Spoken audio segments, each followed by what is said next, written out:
Hello everyone, this is Dark Journalist with a very special interview for you tonight with Antarctica Raytheon whistleblower Eric Hecker. Eric's bombshell information on the neutrino effect and its relationship to space communications in the UFO file is shaking the wall of secrecy to its foundation. Antarctica, the great mystery since Operation High Jump and Admiral Byrd, may be revealed tonight.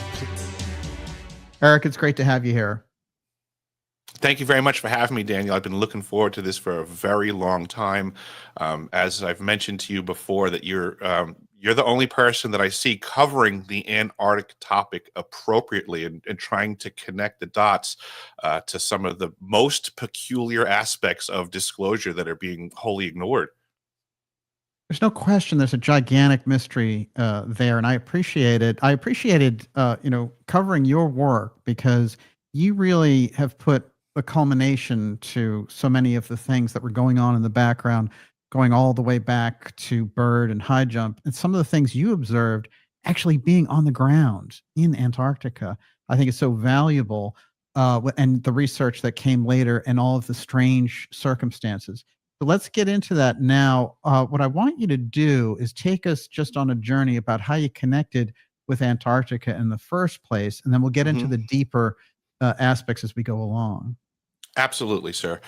It was back in the debacle of the real estate bubble bursting around 2008-ish that I had a small, service plumbing company on Long Island doing plumbing and heating repairs 24 hours a day. And that's where I was at the time, after having a career working for other people and very peculiar facilities all over Long Island, TRW, AIL, SAIC, Grumman, Paul Corporation. Oh, wow. Both, the facilities and the people that owned these, facilities. So I had a very peculiar client list. But when things were fading financially there, I had to start, broadening my horizons and where else can I find work? Oddly enough, the only place on the planet that I was able to get to cut me a check and give me a contract was Raytheon Polar Services. So I wound up signing up with those folks. I went down to Centennial, Colorado for some training and testing and all that type of stuff, psychological evaluations and fire brigade training, emergency first responder stuff, Wilderness Medicine Institute, Knowles, and just a whole bunch of, training and prepping. And then effectively, they flew us down to Christchurch, New Zealand, then to McMurdo Station. This was in November of 2010. Wow. So I wound up making it to Pole that November, and I was on site 366 days straight on the ice before I departed in November of 2011. It's incredible. What is it like to be in Antarctica? It's really hard to give it the words that it deserves. Yeah. There's nothing there. I mean, when you land at South Pole, when they open up the door to the Herc and that atmosphere comes in, it is like a punch in the face. It was minus 50 degrees ambient when we arrived. It's 0% humidity, super low oxygen. So, we exit the plane and they have, that your gear is on an Air Force pallet on the ice already. And you're supposed to go over and grab your stuff and carry it in. And I mean, I was 36 years old at the time and perfectly fit, working in the trades and, having a good understanding of, what I could accomplish physically. And then I went over to grab my stuff and I felt like an emphysema patient. It was like just like, Wow. Everything was heavy and hard to lift. And it was so funny because I remember there was a girl that had come out of the elevated station that had wintered over. And I knew this because she had almost no cold weather gear on. She had just like, like a thermal, a t-shirt, a hat on her head, gloves on her hands, like no skin exposed, except for her face, but no like jacket or anything. Because in her mind's eye, she was just coming out and going in and grabbing people's stuff and helping. And she just started grabbing bags and humping them into the building with great ease. And I remember thinking to myself, like, I wish she would carry me in. Like, but Yeah. how's it going to look if on the first day, the first chick I meet, I'm like, can you throw me over your shoulder and bring me in? Don't tell HR I said that. Well, that's great. Well, I guess, the training and everything, just acclimating to the whole place, she had it. But Absolutely. that's Yeah. fascinating. Yeah. She was You're totally there. acclimated. Did you get a sense for the idea of when Byrd first hit with his expedition there? Did you get a feel for what it was like, just the environment? And I know there's a great deal of difference. There's like 70 years difference between when he went there. But just that feeling of being out on the edge of the universe kind of thing. Absolutely. The being in the environment puts a lot of stuff in context. So I feel that I do understand a lot more of where Byrd and other, previous old Antarctic explorers' minds were at. Granted, for what we had for a facility would have been considered super lush and easy for them. But Yes. you can immediately respect that without these facilities and this infrastructure, it's just ice hell. Yeah. So you immediately have things put in perspective, because you can look in one direction and you can see the elevated station and you're like, yay, we can live there. But you could just turn and look in the other direction and you see the nothingness, and you can immediately imagine the horror it would have had to have been to trek in there with the gear that they had. One of the coolest experiences that I had was in my summer season. They set us up in the conference room, and we actually wound up. There was some sort of a reunion that was going on for the original military crew that was the first winter overs in 1957. Oh, wow. And we got to do a conference call with them, and they were sharing their stories with us of what it was like for them to show up and set up the first facility to ever winter at the South Pole Station. And that's And they part of the absolutely, International Geophysical Year. yes, sir. The whole IGY, which is still shrouded in secrecy and probably never really ended. Yeah. Which was started by Berkner, if I recall. Exactly. Yes. And it's interesting. He came up with the idea in 1950, 7 years in construction. And of course, it coincides with satellites and everything. It's just so convenient. Yeah. And it never, the funding for it never ended. No, that's the United States Antarctic Program, now operating under the auspices of the National Science Foundation. Yes, exactly. And this is what's fascinating to me, because that corridor for funding is there, even without the black budget part, which we'll get into. So you're there and you're in the middle of this whole mystery, and you're working, you have this full-time job. You are basically the all-around guy there. You're the contractor, you're the fireman, electrician, plumber, everything that they need. And so it gives you access to all different parts of the facility. We did technically have a full complement of specialists. Okay. I was effectively the plumber slash fire brigade team lead, but we did have electricians. We had vehicle maintenance folks, but basically the way things that worked was that if something broke and it was a plumbing issue, I would take lead, and then the other trades would be like my apprentices, and then vice versa. If it was a massive electrical failure, the electrician, he takes lead, and then we all help. And that would be when I would say there was like a catastrophic failure. So I was hired as a plumber by contract, but that would be more for the summer season, that I was very specific to that role. During the winter season, when we dropped down to a skeleton crew, I operated in a department known as FEMC, Facilities, Engineering, Maintenance, and Construction. And in that capacity, in the wintertime, I was operating under a role that they called a UT, a utilities technician. So in the normal operations, non-emergency stuff, I could get involved with little rinky-dink, electrical repairs. If the electrician's doing a big overhaul somewhere down, in the facility, and we have a light switch go out, yeah, of course, I'll take care of that. You're busy. That type of stuff. Yeah. So that was normal operations. We did a lot of, just preventative maintenance checks. I mean, we pretty much had to go into every room in every building every day to just check, make sure everything's okay.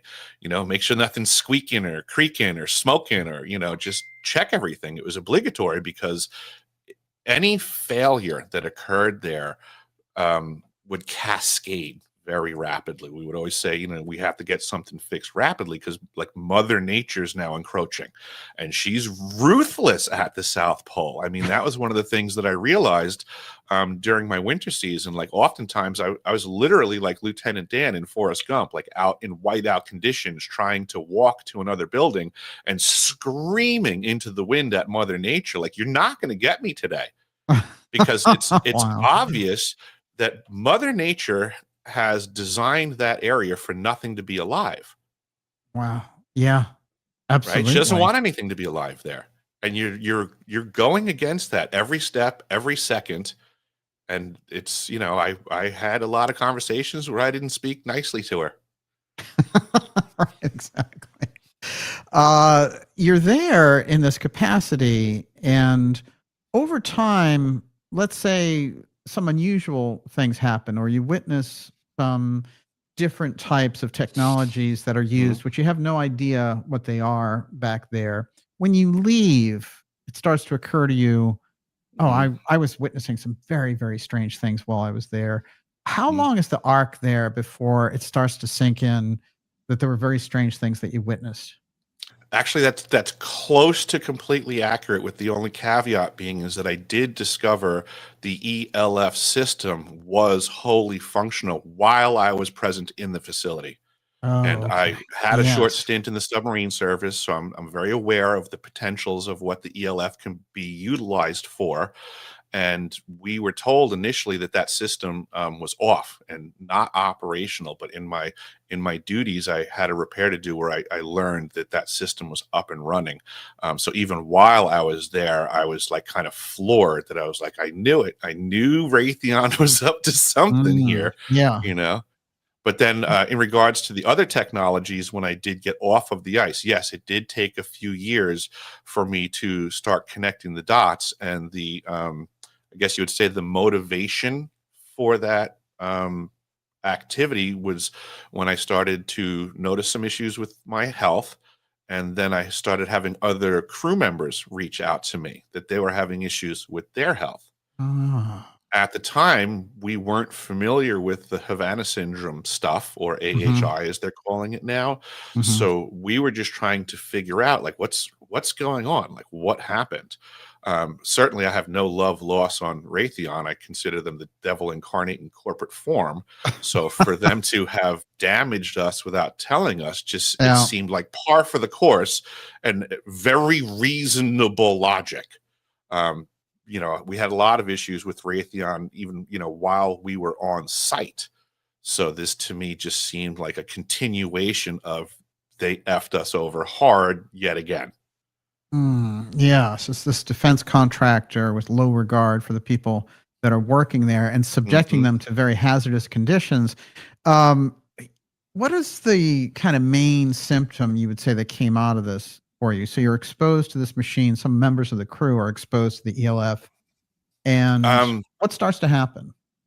First and foremost, I would say it seems almost the entire list from myself and the folks on the crew. But if you want to go into like say main issues, I would say like unnecessary fatigue, brain fog, and I know people, I mean, if you're not suffering this stuff, it might sound like it's nothing.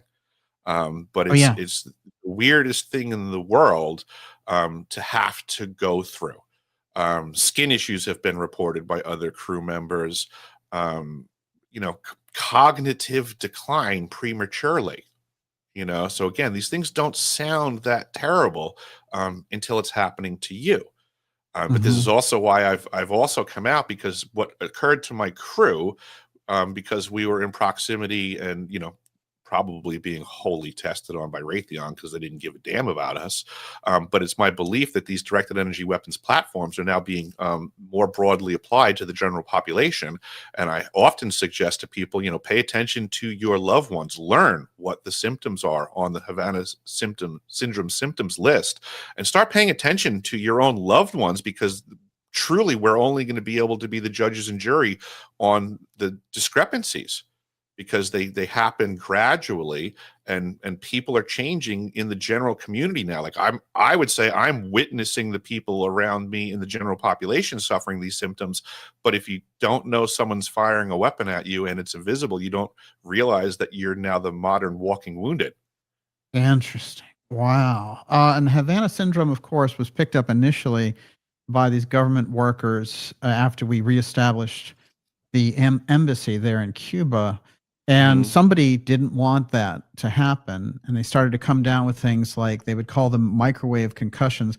One of the Hmm. weird things that I noticed in those stories, if you go into it, is after the personnel were called back to the United States, the symptoms continued, the Hmm. syndrome continued to stalk them. Hmm. And that sounds like it's the same thing in your experience. Yeah, I think of it again, like from my submarine experience. I'm cognizant that you can get a sound signature off of anything, and then at that point, that's your target. You just dial in. So once they got your number, it doesn't really matter where you go, and Mhm. and once you're part of the experiment and you're unbeknownst, I mean, there's no reason for them to stop. Right, right. Absolutely. And some of those aspects that get into mind control and things are interesting. You brought them up. And I am going to ask you about those.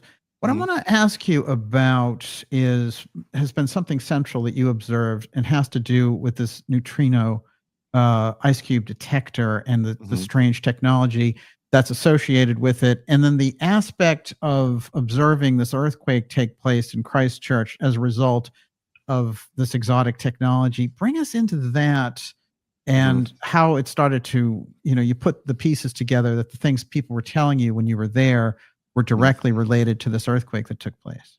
Fair enough. And that was an aspect that I would say I connected the dots after the fact, albeit I was present when the ice cube neutrino detector, ice cube lab, sometimes it's called, and the elevated station were transitioning from their construction phases to operations and maintenance. I was officially the first crew to function either of those facilities in operations and maintenance. So the ice cube neutrino facility went online when I was present. And that Wow. was And this my is crew. 2011. Is that right? Yes, sir. 2010. Yes. February of 2011 was when Got it it. effectively started coming online. And that was when the earthquakes occurred in Christchurch, New Zealand. It was a big deal for the Antarctic program because we had just switched from summer operations to winter operations. We had a ton of personnel transiting through Christchurch. There's a big, Wow. try to find the missing personnel. There was all kinds of call lists, and if you've seen this person, let us know. And they were, going through it. It was a very big deal. But it wasn't until years later when I was communicating with former crew members, and again, I was suspect of people on my crew operating under false pretenses. Let's just say spooks. I mean, to me, in my experience, it there was no way that certain people on that crew weren't spooks, and I was Oh, aware of that the interesting. entire time. They were Um, undercover.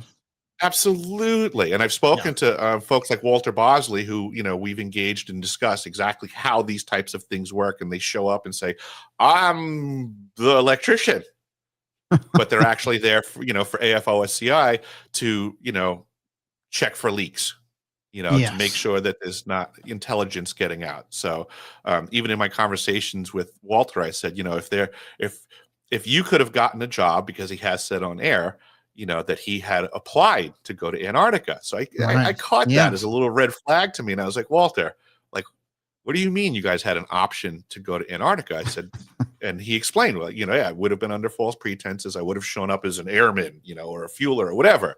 But Hmm. effectively, he was intelligence, right? And I said to him, I said, if that's the case, Walter, I said, if the Air Force would do that for a benign project, I said, hypothetically, if everything that I'm saying is true and there's more nefarious activities going on, I said, wouldn't there be like a guy like you doing that for that project? He was like, oh, absolutely. Oh, yeah. So I Yeah. think we had those guys.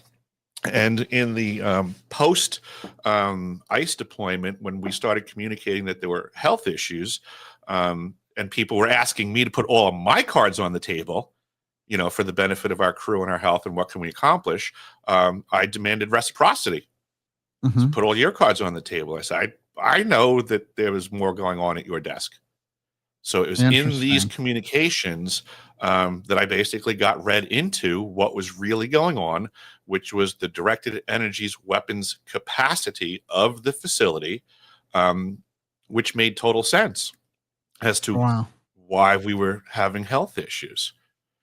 And there was a lot of situations that we then discussed where I now know that we were lied to. We would run mass casualty incident drills. You know, again, I was a high-ranking member of the emergency response team.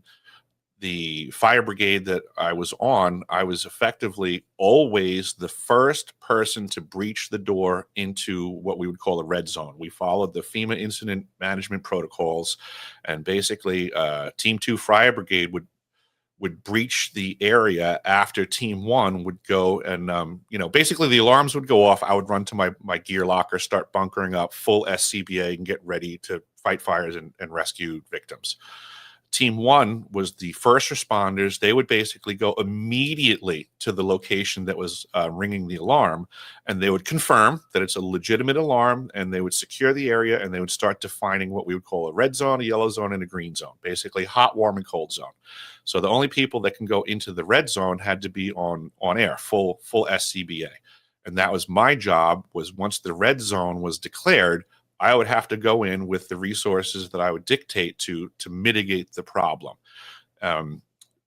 Every one of the aspects of the facility I had to get trained up on. We had to have standard operating procedures, emergency access plans, what's in there, what can hurt people, what has to be de-energized, what kind of compressed gases are in there, all kinds of stuff. So there were some drills that we did where, as an example, out in the communications area, one of the radar domes, we were setting up a drill to do a mass casualty incident event out there because it was kind of like at the outskirts of the property, kind of really far away from the elevated facility, and the resources would all have to be transited there. It was a logistical nightmare in those temperatures. For our SCBAs were not designed for that. The equipment is, challenging. You can run a piston bully out there, but you can't park it. You got to keep it moving, circling around and stuff like that. So it was really a test to put us through the ringer and test our gear and stuff. In that process, when we were getting the emergency action plan together, one of the checked boxes that we had to do was that before we go into this radome, it has to be de-energized. We can't send personnel into this thing when it's transmitting. Right. So I found Incredibly out in this whole, hazardous. yeah, absolutely. It's RF frequency poisoning and stuff like that. It already has signs on the door like "Do not enter when transmitting." Right. Dangerous for personnel. So we took this into consideration, and everybody agreed that all right, that's going to have to be de-energized for the drill, and it was all part of the process. Well, I found out in hindsight, years later, they just lied to us. It turned out that it was too necessary to keep the equipment on, apparently. Oh, So that when wow. we did the drill, and we called in, I'm at the door ready to breach, and I called in and I said, okay, de-energize the system. We're getting ready to breach the door, and I got a call back. The system has been de-energized. It is safe for you to enter the building. Well, what I learned years later was they just lied. They're like, yeah, Incredible. just tell them we de-energized it. And it's fascinating because when you get into those types of things, they could have been checking you out medically and seeing what kind of effects were taking Mhm. place and all the rest of it. They get all that Mhm. data while exposing you to that whole thing. What is the strangest piece about the earthquake taking place there during the test? In that there was some rumors uh, around the base, I presume, or just among your crew, that the test that they were doing on the neutrino effect was the direct result of what took place with the earthquake, but it wasn't intentional. But then later you discovered, oh, no, it was intentional. Yeah, so I would say at the time that I was on the ice and present, that there weren't rumors running around at that moment that we had induced the earthquake. It wasn't Okay. until later on. But when I was going over things with the crew, the original idea that I was being told was that it was an accident. and then Mhm. it was friendly fire, and it was just because that they didn't have it dialed in yet. So they had to work on their targeting, so to say. But just like I no longer believe the radome was turned off for our mass casualty incident that they lied about it. I think they lied about that too. I think there is a possibility that it was on purpose, and I had come across a document that was a WikiLeaks document that was apparently from the desk of Hillary Clinton, and I'm gonna paraphrase a little bit, Mhm. but the concept of this email was referencing the earthquakes in Christchurch, New Zealand, in February of 2011, and she said something to the effect of that she was happy that it occurred and on cue. Oh, yes, yes. So that changed That my tells you a great mind. deal there, Secretary of State. Yes. Yeah. Hmm. Huh. When you think about that, what do you think is taking place there? We've heard now all the way back to, particle beam weapons, and Nikola Tesla in 1903 simulated an earthquake in Manhattan on a Hmm. dare, and the police made him stop. Right. Hmm. So this has been around. The idea of creating earthquakes, creating weather events, Hmm. and the whole disaster capitalism that goes along with it. But this one basically is, you have this test going on by Raytheon there in Antarctica, and it results directly somehow because it's aimed at Christchurch in the earthquake there. And then, whether it's accidental or they did it on purpose as a test, Hmm. and it seems like they did it on purpose. Um, we've seen over and over again, there are little hints that some of these major earthquake events are being caused by this technology. What do Hmm. you think it is in the technology? And would you say definitively that you think we possess a DEW that can set off an earthquake? Absolutely, I believe that we do. I believe it's right at South Pole Station. This is why I fight this battle. Is that everybody is saying, if this stuff was true, if somebody knew something, they would say something. Well, I am, Right. because I know something, so I'm saying something. Right. Right. This is Right. what's called actionable intelligence. Right. A lot of these other whistleblowers are out there, and they're not really giving actionable intelligence. Right. The way I look at it is like, I'm not a lawyer, I'm not the judge and jury, right? But I am providing enough actionable intelligence that if there was to be a grand jury, they'd be able to indict and move forwards and do an investigation, which is what I went to Washington, D.C. for in good faith. Is I don't believe that I have the whole case lock, stock, and barrel, but I've Yes. provided enough actionable intelligence that it deserves people looking into this further. But you're bringing in that huge puzzle piece, and it's coming in from a very obscure corner, which is Antarctica. Hmm. And the testing that's going on down there, the Hmm. presence of the defense contractors like Raytheon, Hmm. Lockheed Martin, and others, and the secrecy levels that they're Hmm. under. Not to Hmm. mention the fact that if you really get into the history there, the UFO file aspect comes into that. I'm going to get into that with you. What I Hmm. want to ask you, on this is, when you went to Washington and they put you in a skiff to give this information. Hmm. Yep, Um, two of them. One was the Senate Intelligence Committee, and one was Arrow. oh, fascinating. And Arrow, of course, set up directly to get to the bottom of the UFO file originally, and turned out to be a complete whitewash. Totally. Did you? What was your impression of the people you were giving the information to, and do you think they received it on the level that you were delivering it? It was funny how diametrically opposed those gifts were.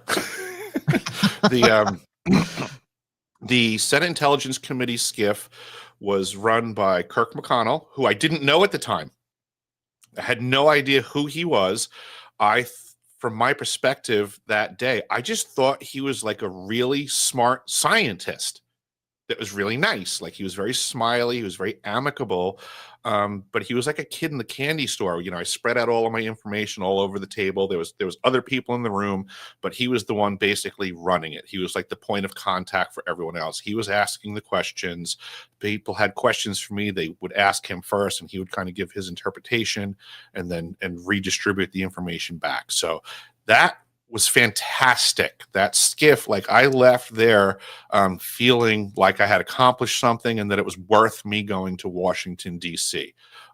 They absolutely, thanked me for my, braveness to testify, told me my information was going to be put in the National Archives and, we're going to get to the bottom of this, But the folks at Arrow, it was like everything that I was telling them was nowhere near anything they heard before. They didn't know how to connect it to anything. They were Hmm. just question askers, Not you know. interesting. Yeah, so that one was a bit more disheartening because it just seemed like that my information it wasn't that it so much that it was falling on deaf ears, so to say. It was just falling on we'll go biblical. Those people had neither eyes to see nor ears to hear. They didn't know what was going on when I was talking. Oh, right, right. And that could be the position coming in that, we can neither confirm nor deny. So we're just going to sit here and ask you the questions like we don't know anything. Mhm, But it's also interesting to consider that if they're that out of the loop, mhm, then, there's so few people that come directly from a facility or having worked for a defense contractor in Antarctica who can come out and say this. mhm, And, we've had some kind of fluff stuff that's come out that said, "Hey, there's a pyramid over here," and that kind of things. And, mhm, I believe some of the stories that go back around Pyramid of Alaska and things of that nature, but mhm, nothing Antarctica, in my opinion, it's harder to get real, genuine intelligence out of there than it is on the moon. It's mhm, so remote and under such a veil of secrecy because of its importance. And the question of why it's so important intrigues me. One of our mutual friends, John Warner IV, talks a great deal about his dad, who was Secretary of the Navy and mhm, a great senator from Virginia. And in conversations with him, even he was holding out and being highly secretive. But he indicated that the program that he was involved in, Deep Freeze, in Antarctica, was related directly to space.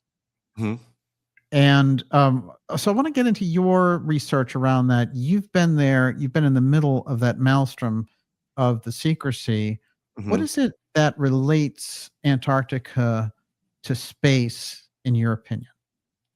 That besides the ability to induce earthquakes from the ice cube facility, that how do I put this? So we'll just say UFOs. Obviously, there's Yes. off-world ones. I'm not opposed to there being life in the cosmos and them having Right. ships, and I'm not opposed to them coming here. But I believe that would be the most minute amount of observations of the activities that we're seeing. I believe most of the stuff that we see is man-made technology that's just monopolized technology. And Hmm. it's, they're hiding it away so that it's unregulated. But all of these vehicles that we're now discussing have exotic propulsion systems that, from what I'm learning, um, most likely eject neutrinos as part of their propulsion process. So the Interesting. ice cube neutrino detector would effectively be like an air traffic control tower to observe the flight paths of these vehicles. Most of our radar systems can't track these things because the I mean, it's the way the technology functions. It can only track things that go up to a certain speed, and then on the screen it'll start to look like something's skipping across the screen because it's only getting a flash of it at different points. Hmm. So it gives that weird signature. No human craft can do that. Well, if it goes really fast, it can. Hmm. It'll just look like that. That peculiar thing is exactly how it'll look on a radar screen if it's just screaming across the sky. You would need Yeah. another form of observation to track our own equipment moving at great speed. A Interesting. standard radar will never function for high speed human air travel. This is fascinating to me, and I want to put this to you: is what is the crisscross between these two events? If you go all the way back to Operation High Jump and Mhm, Admiral Byrd's expedition there, now mhm, he had already been there on a couple of different occasions. This was the big going back with everybody. It's the mhm, biggest expedition of all time to Antarctica at the time. mhm, Um, but what he observed were craft when he got there. And we all know the whole thing turned around and got out of there when they were supposed to spend all this time there. Mm, No, in fact, it was a much shorter enterprise. And he came back with stories that we're in between wars. We're going to be at wars with whatever we saw down there. And there was this whole thing about the discs and everything else. So he encountered some level of UFO activity. Maybe he was thinking, this is some other group. These are aliens or these are Germans. And because this is after the war, it's 46 into 47. But the mm, fact that they turn around and that he's really kept tightly and tight-lipped for the rest of his career about this, and there are other strange things that happened in relation to high jump to keep the secrecy level. Then flash forward to this detector and what you're saying about the air traffic control of UFOs. I want you to put those two together for me, because if he was seeing UFOs as a place of origin there down in Antarctica, a base, as it were, that spooked them and they thought, we need to get the hell out of here. And this may have been part of the things that they observed down there in the first place, which is why you have people like Lloyd Berkner, who we've talked about extensively, the physicist who went down there with him originally, all the way back in 1928.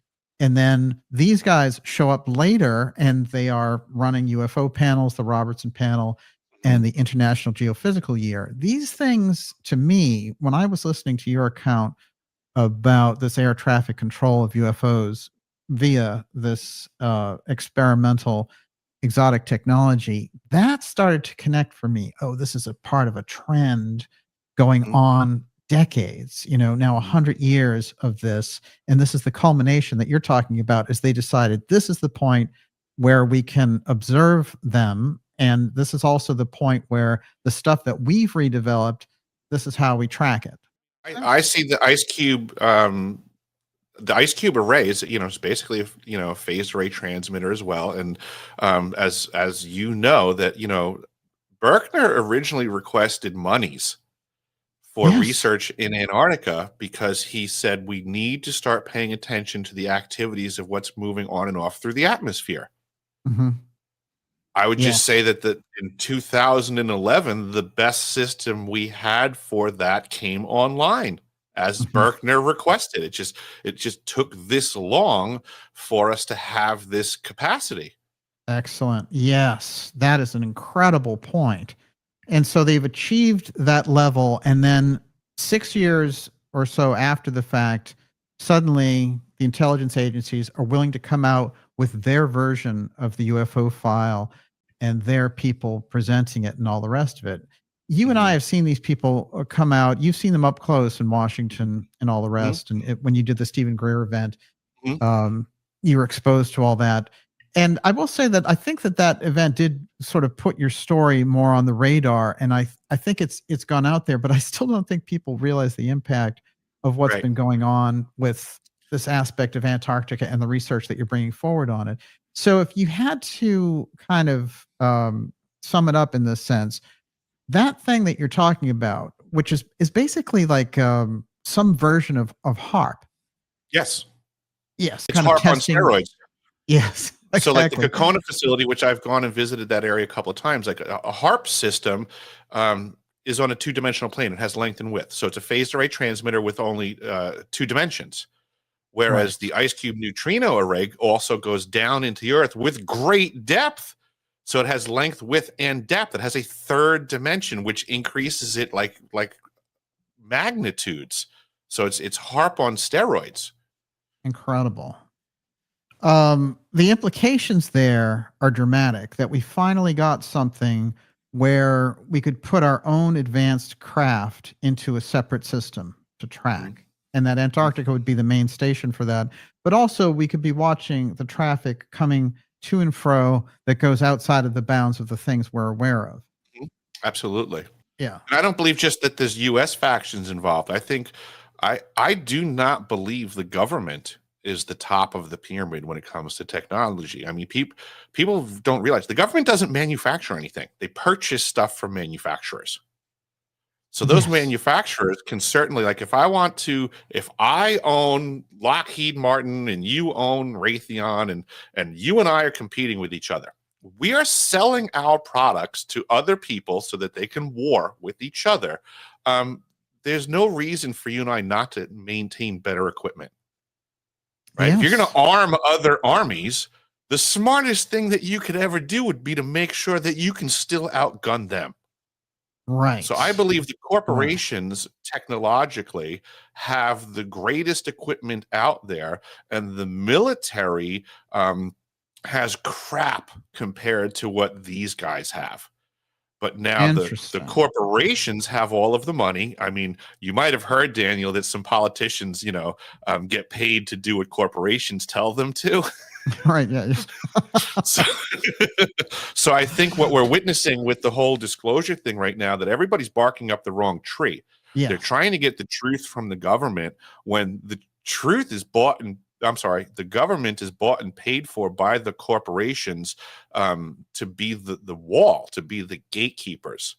They don't, first and foremost, they don't have access to the truth. They don't have access to the technology. It is not in the hands of the government. This is one of Mm. the things that we got to in the skiffs was the everything basically reduced down to, now that we know that there are rogue factions operating without oversight from the government, and therefore we the people, what do? The This is government it. already knows it's not in control. Interesting. Yes. So this And there's factor, nothing they can do about it. Like, we're already there. The government is not in control of the vast amounts of high technology. So I like the work that, like, Walter Bosley does, and Joseph P. Farrell. I love when they talk about the breakaway civilization stuff, like, where that has been going on for a really long time. And as of their recent research, they're pushing this back now into the 1860s. yes. Yeah, with the You know, airship mystery, there's no right? question about it. When it's what's interesting to me is the inflection point becomes Antarctica Mhm. because somehow it becomes the center of secret research to a point where I think something like Area 51 is down the chain. Absolutely. Because if you are in that obscure location, you are highly undetectable, and you're also in conditions that are very hard to duplicate if you're another country trying to figure out what we're doing. Yeah, it's a Um, logistical nightmare for people to try to eavesdrop on each other over there, so to say. yes, Even though absolutely. technically the Antarctic Treaty affords that all of the signatories have carte blanche to go check out everybody else's facilities to make sure they're on the up and up. How come no one does Excellent. that? How Right. come no one does that? It's an extraordinary treaty. Mhm. And that whole era of the late 50s for this is extraordinary because Mhm. Berkner shows up like this Zelig type figure in the UFO file in Antarctica, meeting with JFK as he's about to be assassinated. You know, he's on his way to meet Berkner to do this Mhm. final speech. Did a whole documentary on it. I watched that. It was fantastic.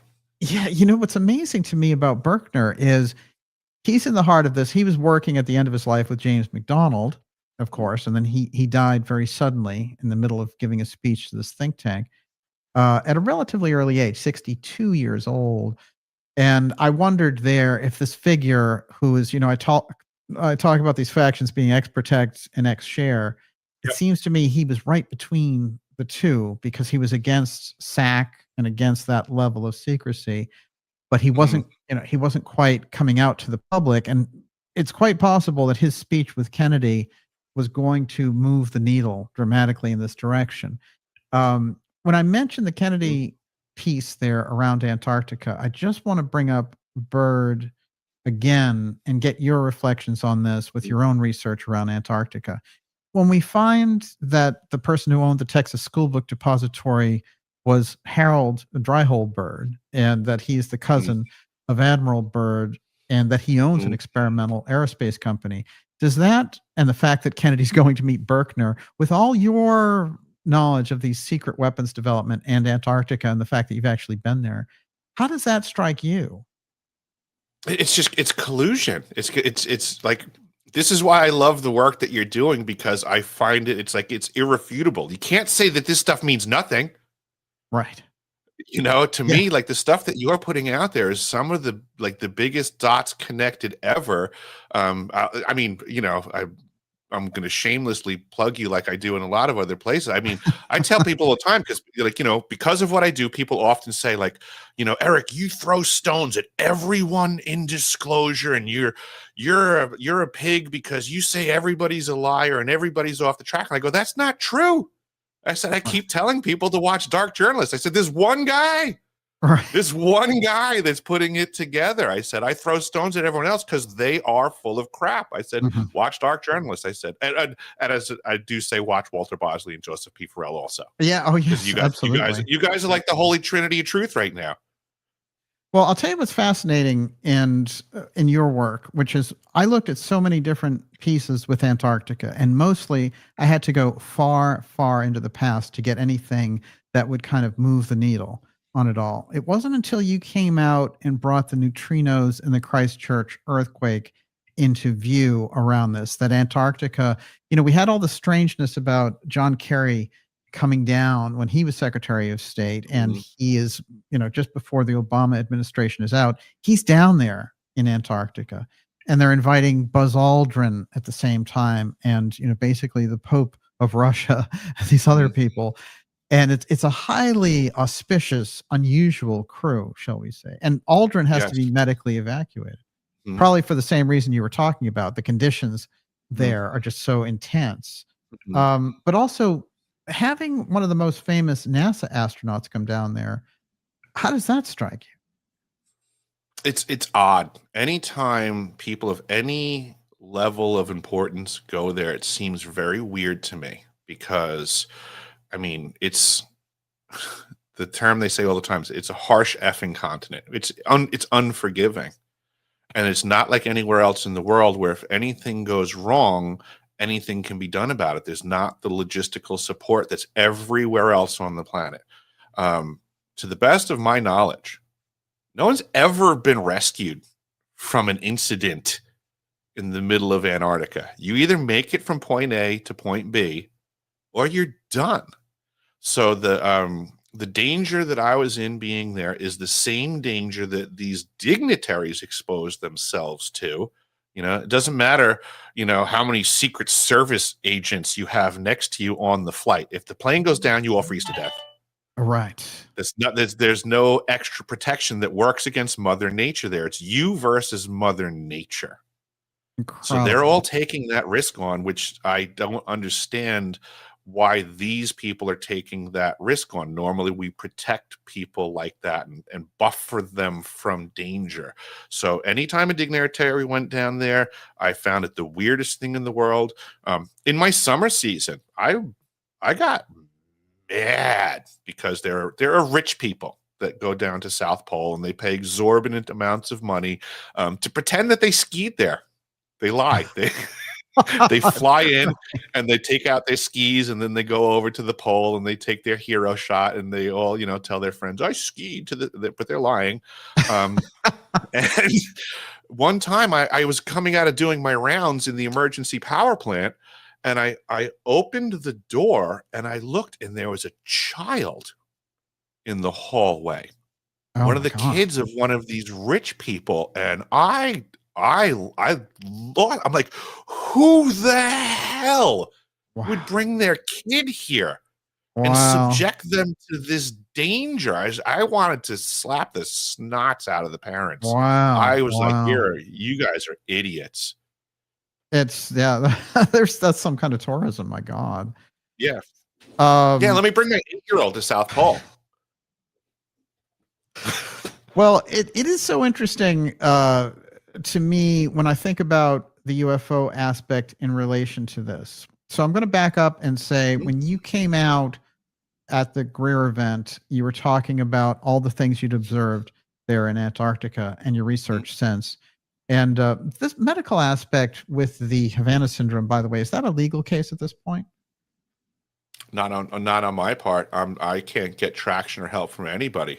I mean, I went in good faith to Washington, D.C. I spoke to the Senate Intelligence Committee. Nothing happened. I spoke to Arrow. They lied about my testimony when they gave their summary report. Oh, they stated they stated in their summary report that they got reports of victims of Havana syndrome from every continent except for Antarctica.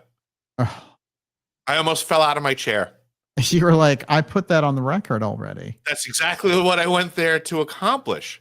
Mhm. And they said that no one reported that. What an incredible whitewash of an institution. It's Mhm. incredible. And they're obviously holding up that wall of secrecy. Mhm. Um, when you think about the UFO file, secret space program, these covert space activities in relation Mhm.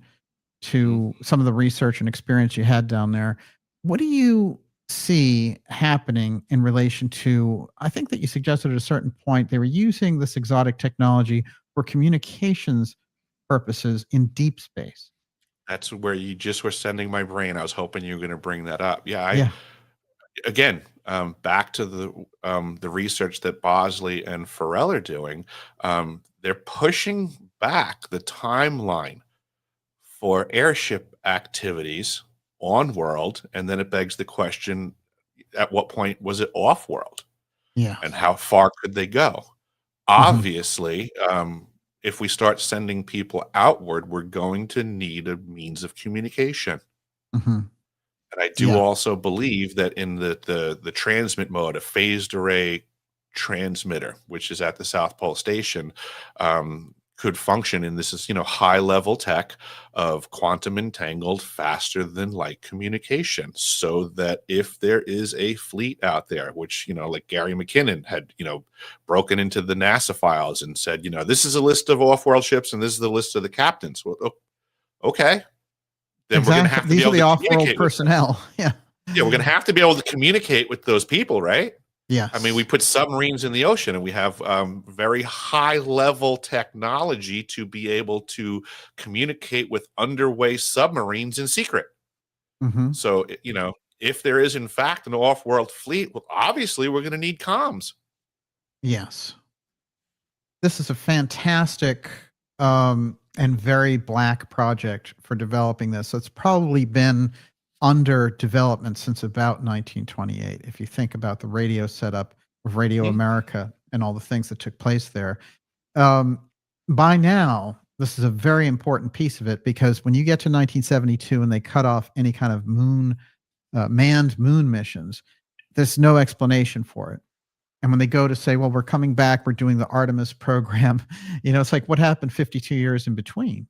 So all Mhm. of that infrastructure has been developed. Something's been going on, something's been developed in that period. Mhm. And Yeah, this, I think, gets to the heart of it. I couldn't argue with that logic and reasoning. It's just I think things just went dark. Yes. That's all. They just put it behind the veil of secrecy and gave us the shenanigans. I mean, there's really no reason that we couldn't have continued the what was presented as the standard operation for moon travel. Of course, we lost the blueprints, we lost the videos, we lost. It's all shenanigans in my book. I mean, I didn't even believe that as a kid. I didn't even understand how could we not be going back to the moon. And even now, as an adult and doing research, I've learned that the shuttle program that we were all enamored with as children. I came across stuff that said that like when NASA was first trying to get funded for the shuttle program, for the funding they were requesting, they were claiming there was going to be 2 shuttle launches a week. Wow. How'd that work out for the return on investment? Incredible. Wow.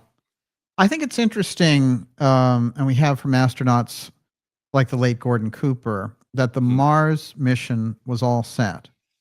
And it was set in 1966 and then again set for 1981. He heard about both Oh, missions. wow. One of them he was supposed to lead, Mhm. but the training that took place was supposed to have taken place in Antarctica. That's what's Mhm. interesting to me. Somehow the conditions there are, to open them up to what space life would be like and also what living on another planet would be like. There's a piece back there, a book called Two Planets, which Mhm. was a great inspiration to guys like von Braun, who went on to, after serving the Hitler V2 rockets up, went on Mhm. to lead our NASA program. My question is, And this guy, Listwitz, is quite fascinating because what he puts across is that this Martian civilization come here, and the place that they go to are the North Pole and the South Pole. Mhm. Those are the conditions. And it's very interesting. It seems like somebody who's dimed into a level of information. And this was written in 1898. Oh, geez. So yeah, it's almost like that arc once you get to it, and once you get the real rocket pioneers, there's some crisscross with Antarctica that shows up, and then the Nazi fascination with Antarctica, and the Mhm. fact that they got Byrd to advise them, and before we were at war, of course, and he gave them all this advice, and they said, we want to go down there for whaling purposes. But we know there was a plan in there about developing New Schwabenland. My question is, the Antarctica is the focus of all this secret activity. Mhm. And if you look at it in terms of the coverage that we get on it, on the alternative side with the independent media, it doesn't go very deep, does it? No, not at all. I would equate it again to back to my experience with submarines, is that it's such a controlled topic. Right. Anything that you see in the media about United States submarines is curated by the submarine service. Right. There's nothing out in the public that they didn't approve. Like that's, Mhm. it's like that with Antarctica, I believe, Mhm. which is why Yes. I came out from the angle that I came out with, was like, if there's other rogue factions, I'm a rogue faction. I'm fighting Mhm. those rogue factions. All the rogue factions are fighting each other, and I represent the rogue faction of the negatively impacted crew of South Pole Station. Interesting. Uh, and those factions in there, yeah, because we have to remember you're dealing with human lives in Mhm. those types of extreme environments, and the amount of things that they've covered up. I mean, you still have the gigantic cover up of high jump, and the files are still sealed, Mhm. some 80 years later. What tells us a great deal. I believe it's a hint Yeah. there. There's the fascinating story about Bird's son in the 1980s gets invited by this think tank in Washington, D.C. And he lived right in Boston here on Beacon Street. And he Mhm. takes this train and disappears, shows up a month later, dead in a warehouse. And he was going to give the first exposition on high jump because he was there. He went with his dad. I didn't know So he went with him. he did. He was 22 years old and he was Oh. there. He was part of the crew. That So means nothing again, Daniel. That's a big yeah, you go to talk about it, wow. end up in That's different clothing in a warehouse somewhere. that's wild. Yeah, see, I mean, obviously, Bird is a big part of this. Berkner is a Mhm. big part of this.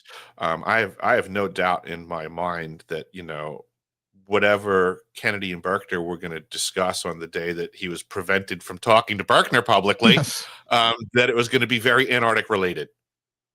there's no It makes question. too much sense. It had to have been Antarctic related. And it's very interesting because Berkner, his strong Antarctica association, having been there, one of the first guys there with Byrd in 1928. I mean, that's as early on this as you get. And then the fact that we have Kennedy, being assassinated by of course, in reality, the patsy, Oswald, being in the building owned by another huge Byrd connected Mhm. piece, which is Dry Hole Bird. It's an astounding move of history right there. And Mhm. I think we're still left in that mystery limbo. The question that I want to get to with you is one of the things that you started to investigate when you left Antarctica had to do with using this type of technology or, say, a mind control or mind influence Mhm. purpose. I remember having Nick Begich on the show on a number of occasions, and him talking to me about harp. And I'm sure he got so many questions about harp during his career for writing this fantastic book about it. But one of the things in the patent originally was about altering the moods of Mhm. populations. Yes. That's in the patent, apparently, and it Mhm. is based on Tesla technology, after all. What did you discover in relation to that? And you seem to kind of dial into a particular idea of this voice to skull type technology. And did you experience that, by the way? You know something? Well, let me just go linear with the questions that you asked. I would say that Beggich's information was very influential because once I started to realize that these were, different iterations of Tesla technology, and that the South Pole technology was just magnitudes more powerful in capability than what HARP can do, I just started, well, if HARP can do these things, then that should mean that the South Pole technology should be able to do those things and more, and with greater ease and efficiency. So to me, it just moved things from one column to the other. And then in Fascinating. regards to, have I experienced these things? I would say, yeah, absolutely. I refer to them as intrusive thoughts. And this is, I know that you're also a fan of, studying the mystery schools and antiquity. And I am a firm believer that what we are seeing contemporarily are what I would say are bastardized technologies that are replicating ancient techniques. So Interesting. back in the day, you can be in the mystery schools and they all had, they all operated under the banner of know thyself. That's really important, Mhm. right? Because if you don't know these technologies exist, you don't know that the intrusive thought can be applied. Well, we don't need the technology to accomplish that mission. There were people back in the day that could throw their voice. There were people Yes. that could mimic a voice. Those were techniques. Right. What if you didn't know that technique existed? Mhm.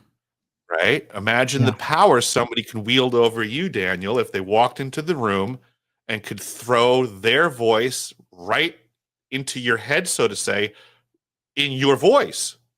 That would Right. be the application of an intrusive thought by technique. Mhm. It's been around for eons. So Yeah, that's ancient fascinating. ancient adepts would teach their students to know thyself. So now the interesting thing would be like, well, if I had that skill set, if I was a master of those skills and I tried to apply this to you, the problem that I would have is if I don't know you. If I have Right. no intel on you, I can start trying to apply intrusive thoughts, but you know yourself, right? Like, let's just say, for all I know, you don't eat meat; you're a vegetarian. But if I come in and I start trying to manipulate you, and I'm like, "Hey, why don't you go over to the banquet table and grab yourself a burger?" and I do it in your voice, you would be thinking to yourself, "Why am I thinking I want a burger right now?" Mhm. It wouldn't make sense, and you would be a student, and you'd be like, "Ah, there's a wizard in the room trying to manipulate me, and I know that I don't do that."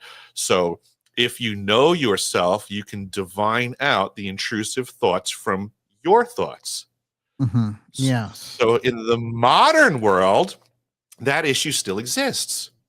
You can't apply the intrusive thoughts to a target that you don't have, um, let's say, metadata on. Right. Yes, it's that You collection have of to gather information. intel on the target to be able to apply intrusive thoughts without the receiver noticing that they don't match the rest of their thoughts. So when you ask me, have I had intrusive thoughts? I would say yes, because they haven't done enough research on me. They don't have enough metadata. I'm not as involved with social media. I pay cash for things so that all of my transactions aren't observed and then metadata gathered. So yes, Yeah. there are times where all of a sudden a thought pops in my head and I'm like, you've got to be kidding me. That's not me. I laugh at this, but I wanna ask you, do you feel, especially since you brought so much of this out about the secrecy in Antarctica and the time you spent there, I mean, have you felt, targeted at any time as a result of your research? Oh, constantly. Constantly, yes. Constantly. Yeah, I mean, in so many ways. I've been physically threatened more times than I can count. I was physically assaulted in Washington, D.C. There was other whistleblowers, D.C. Long, Stephen Digner, Michael Herrera. They witnessed the tail end of the event. It was an altercation. It happens. I've had family members threatened. I'm constantly harassed online by every type of troll under the sun. People all the Right. time, I've had people say, if you show up to an event, I'm going to knock you out. And I say, I can't wait to get there. Good luck. Um, it is, yeah, I mean, it is Wow. what it is. My mindset is, you never give in to bullies no matter what. I mean, the world suffers from deviating from that norm. Now it's, oh, if somebody says something bad to you, turn the other cheek, walk away. But no, you punch the guy in the face. Just there's no reason. If we choose to yield to bullyism, they always win. Like it's there's no other way around it. Interesting. And they create an environment where you feel like, well, it's such a hassle. I can't even share this story. And the idea is to discourage you on a very deep Mhm. level. Mhm.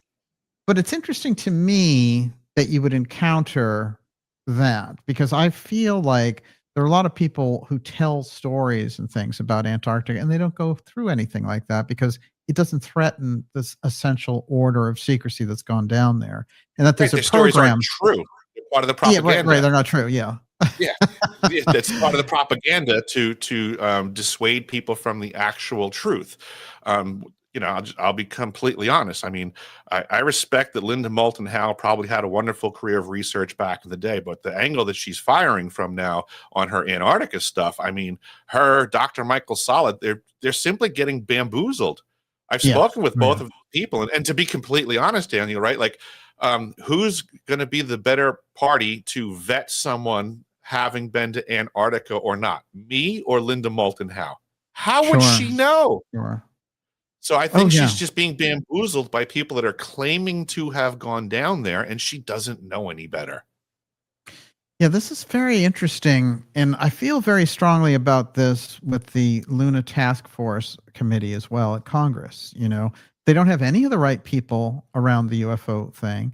They have George Knapp telling stories from the 90s and Mhm. there, that's great, but it doesn't move the needle at all. Right. And then you have these guys, of course, they've run everything from Grush to Chris Mellon's threat program, the UFO threat program that Mellon, the DoD billionaire and cousin of John Warner, and Warner's exposed a lot of his program. Yeah. And we've had all kinds of dust ups with Mellon. But what's interesting to me is that the people that they choose to focus on and the narratives they choose to focus on have nothing to do.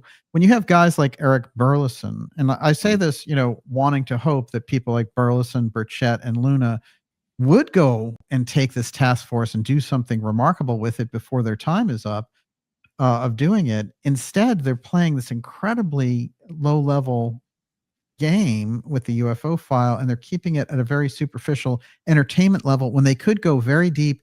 If they brought you in tomorrow and they said, here's the UFO file dealing with Antarctica, and if they brought the information that we've put forward about Berkner and others and made that the interface between the JFK research that they are doing, they're letting these things out. Well, here's this declassified document, but they're doing it in a vacuum. And Mhm. so if you don't crisscross those two things in that sense, the secrecy around, let's say, a 60-year-old assassination and the secrecy around 80 years of the UFO file, and then the development into Antarctica, that would be exciting. You could Mhm. blow the entire case wide open. Mhm. And so this is my problem with it. When you look at it and, just remove my opinion completely, what do you think about what they've presented in terms of whistleblowers and others? And, you mentioned some people there who have tried to go on the record in earnest, but for the majority of them, how do you feel about them? I see it from top to bottom now, and this is from my experience, my opinion, having lived the life, gone through the process of attempting to be a good faith whistleblower, and observing what these folks did with the information. I am of the opinion this is a completely contrived circus from top to bottom. Everybody is a willing, participating actor. We, the people, are suffering stagecraft. It's a con Yes. job. Again, what I was Yes. saying earlier about the government. So you're talking about government officials working with it's a show. Warner put it perfectly. It's a 1,000-ring circus. Oh, And they just wow. spot up, they just shine the next light on the next ring, and then they set the stage. Oh, and now we got another whistleblower over here. Oh, and now we have a new government official that's going to throw their hat in the ring, and they're here to help us get the truth to you. Bullshit. It's an act. It's an act. They have no intention of getting the truth out there. It is their job to blockade said truth from ever getting to the people. The corporations have the truth. The government does not. People are barking up the wrong tree, knocking on the wrong doors, and being Pied Pipered away while their good-intentioned energies of we the people are being dissipated by very good counterintelligence agents.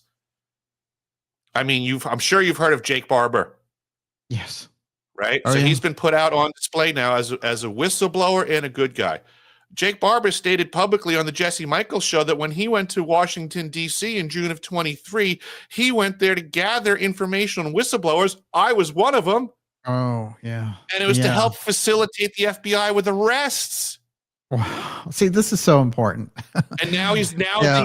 paraded around as the good guy. But what my experience was that they threw a net, they brought in whistleblowers like myself, they gathered information from us, then they repackaged it, redistributed it to their actors Oh, to yes. pretend it's their info. Right. Right. And they're using the same talking points, to Right. kind of put in that little dose of authenticity, and they're surrounding it with a completely disinformation narrative. That's what you see Absolutely. going on in the entire UFO file, the UFO disclosure field. That whole UAP wave coming out of TTSA and Elizondo and all the rest of it, which has been shown over and over again to be manipulated. Yes, And yet people go back to it again and again. Yeah. It's very frustrating. I recently came across a document that was leaked on X, and it was apparently an exchange between John Estridge and someone who in this document calls himself Sean Weaver, who I have every reason to believe is Jake Barber, just operating under false pretenses. Yeah. And with that being said, the document discusses this person's engagement well before June of 23. So I took this document as proof that Barber's lying, saying that, he initially, when he came public, he was saying that, he wasn't involved in disclosure and was a participant in the program willingly until the testimony of Michael Herrera. But I honestly don't see anything don't get me wrong, Herrera's experience is Herrera's experience, but there was nothing from Herrera's testimony that I found so compelling that would get a man that had been acquiescing his whole life, his whole career. There was nothing in Herrera's testimony that would have compelled Barber to be like, you know what, I've been on the wrong team for all these years.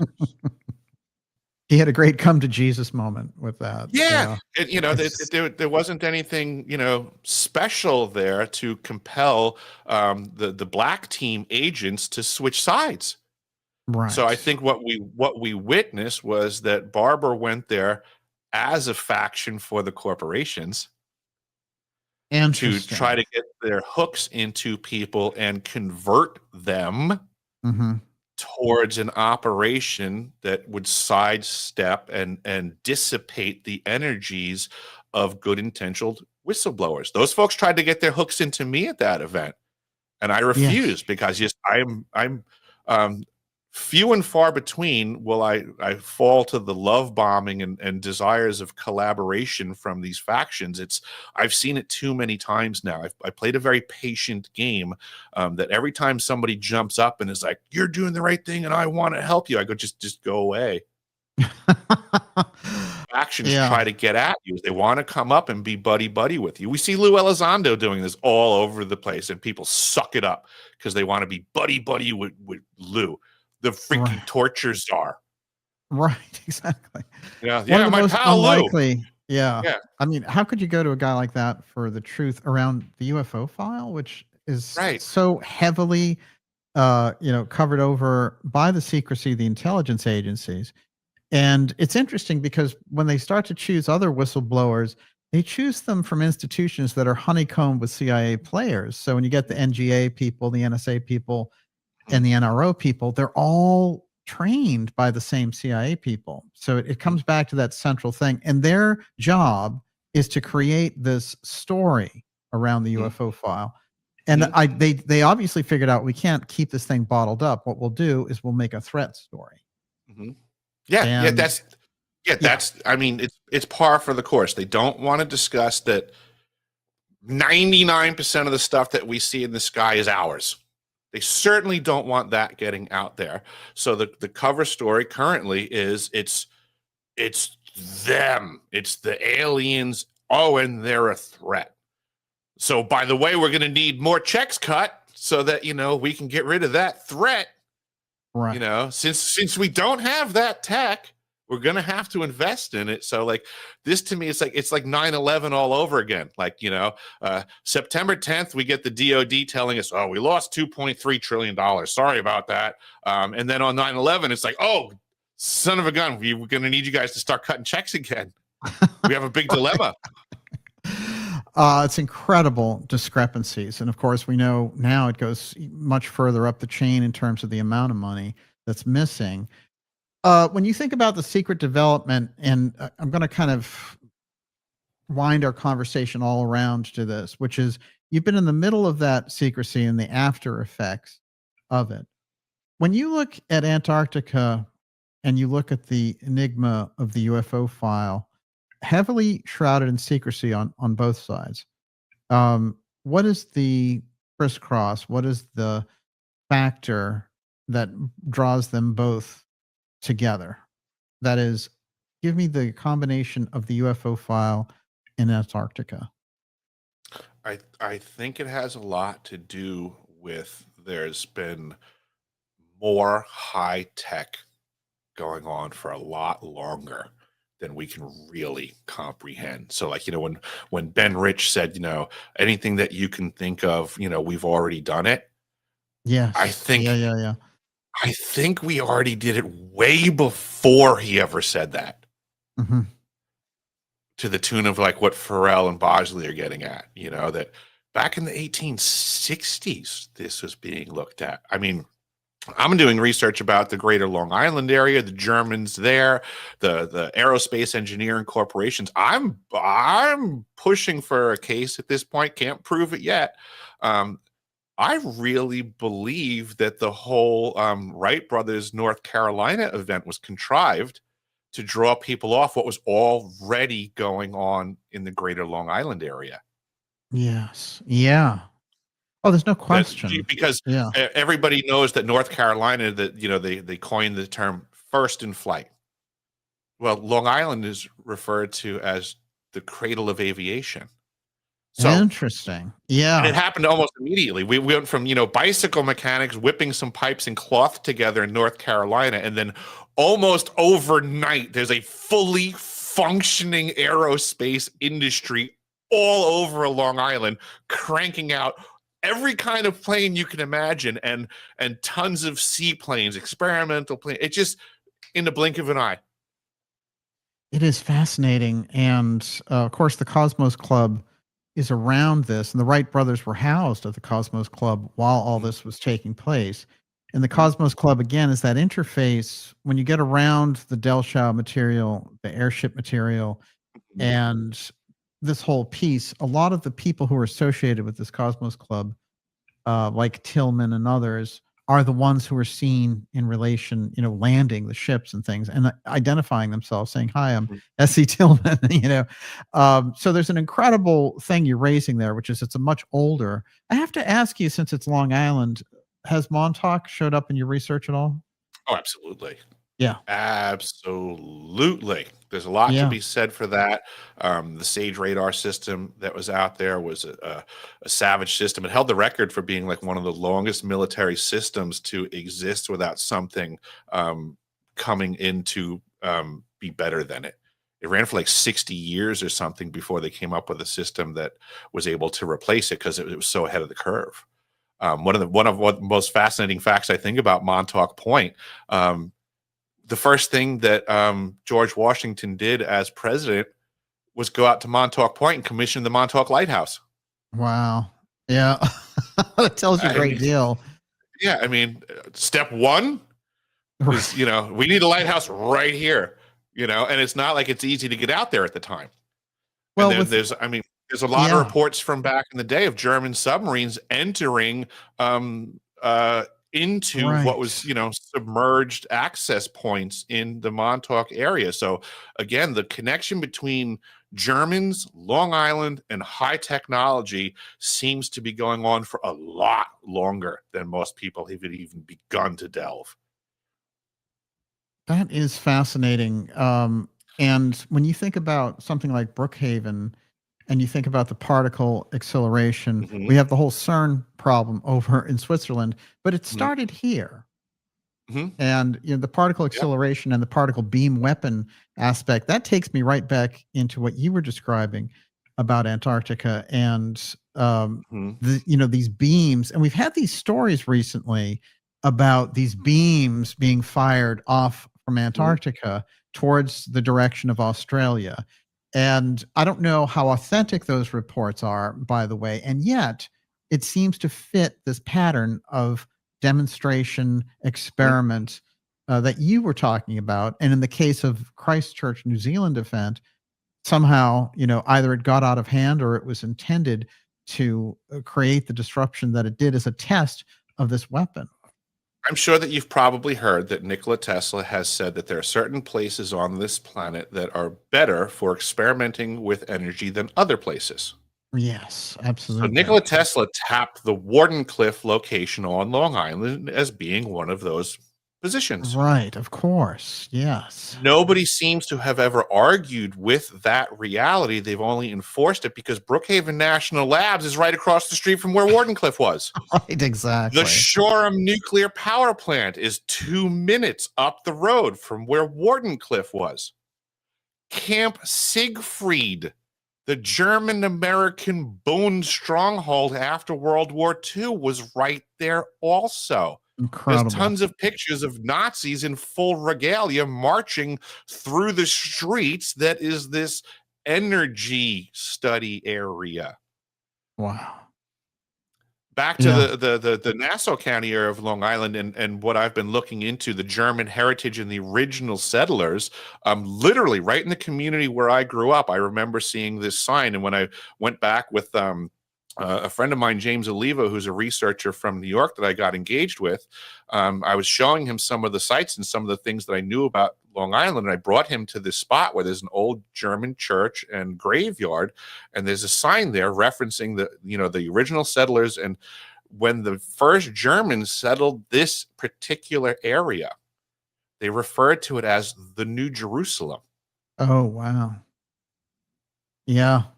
So, I mean, a lot of people can sit here and say, well, that doesn't really mean anything, but you're someone that studies these things. It may not mean anything to us today, but I assure you that back in the day, they didn't just decide to call it the New Jerusalem lightly. Right.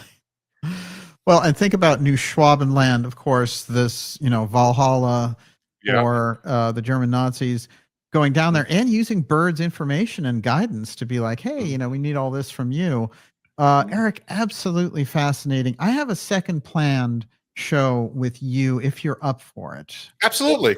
After this one. So we'll schedule that because we need to have you back on. We've covered so much here, but I want to go deeper and even open up the subject. You've gone very deep on this today. Extraordinary research. How can people help you get behind your research and where can they find you? The best place would be to go to my website. I'm trying to get outside of all these censorship platforms and social media things. I have a website, deciphering.tv. It's been out for a couple of years, and I'm actually going to be bringing on some more excellent researchers and content creators because I'm sick and tired of the debacle that we see out there. And I do really believe that we, the people, can work together. Many hands makes light work, and a rising tide raises all ships.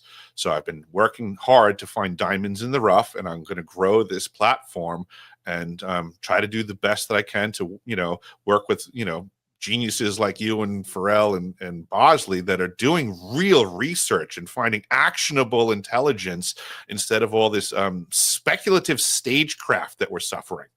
So yeah, Yeah, if people can go to absolutely. my website and Yeah. share stuff. There's an archive section where I have documentation. People can peruse it, download it.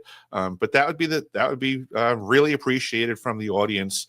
I'm also on X, which I'm very easy to find there. So if they want to engage me there is sometimes easier for folks, and I do some X spaces and things like that. And I'm pretty easy to get a hold of for anybody out there that has dots to connect and wants interviews. So people can find me. Oh, that's fantastic. If I were to say here to the Luna committee and the task force people that you'd be willing to testify before that committee, would you be able to say that that's true? Absolutely. Yeah. I'm actively, I guess you would say, courting or being courted by politicians. But again, this is part of my experience. Is I'm learning it doesn't bear fruit. So, like in one breath, Hmm. I would like Daniel. Absolutely, Yeah. I would go and testify again. If you said, Eric, do you think anything will become of it? I'd say no. Right. Well, you I would say, have, and watch. you, I would say to yeah, you, sir. I would say, sir, watch and learn what happens. I will no go question. testify again, and you tell me if it was worth my effort. Right, exactly. And yet, I think you could smash open the congressional hearings in that task force environment, which is so controlled and so, heavily kind of based towards the lack of knowledge on the part of Luna and Burchett, regardless of their intentions, is astonishing around the UFO file. And you're Right. getting this fluff on top, and you're getting the kind of Elizondo, Grush, and all the rest of that. I think that they should have a challenge online publicly here that you will speak before them publicly in that committee about these issues, and I think that that would be a fantastic thing. I'd like to see it happen. I would love to engage this in any arena. The way that I've been saying this is, I'm a champion for the truth. I'm engaged in the battle for disclosure. This is a war, like Alex Jones says, info wars. Like this is Yeah. very legitimate. I champion my crew from the South Pole Station. I champion we the people of this planet, because these technologies, we are actively suffering under it. There is a war going on. The factions are fighting to be king of the mountain. The governments have no control over it, and we the people are caught in the crossfire, and there's walking wounded everywhere. Wow, that is fascinating. And well, it's your research and your experience that is shaking up the whole conversation around directed energy weapons in Antarctica, and this inevitably draws us into the UFO file. So that's where I want people to go for this. I look forward to more with you, and we'll do a program with you. I have something special in mind, so I'll get in touch with you, Awesome. and we'll put that together. It's fantastic to talk with you, and of course, we need to get our pal John Warner back on the scene as well, because he's such an excellent and important voice in all this. Absolutely. Yeah, I love chatting with John. That would be a great conversation for sure. That's great. Okay, Eric, we'll talk soon. And of course, this will come right out. It's fantastic to have you here, and more to come. Awesome. Thank you so much, Daniel. Have an excellent day, and I appreciate the fight that you're doing as well. Okay, that's great. Talk to you soon. Have a great day, sir.